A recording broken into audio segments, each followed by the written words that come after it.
Hola i benvinguts.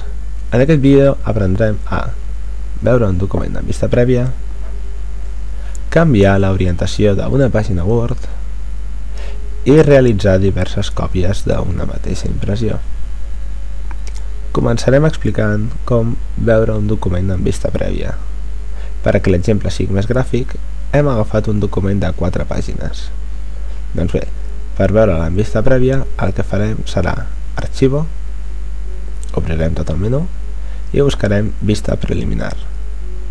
Un cop aquí, veiem que ja podem veure les pàgines de forma sencera. Si volem veure un diferent nombre de pàgines, cliquem aquí i escollim el nombre de pàgines que volem veure al mateix temps. Un cop acabat, fem clic a Cerrar.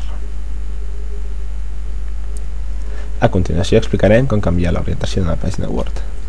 Per això, simplement anem a Arxivo, Configurar pàgina i allà a la pestanya d'orientació escollim horitzontal i acceptem.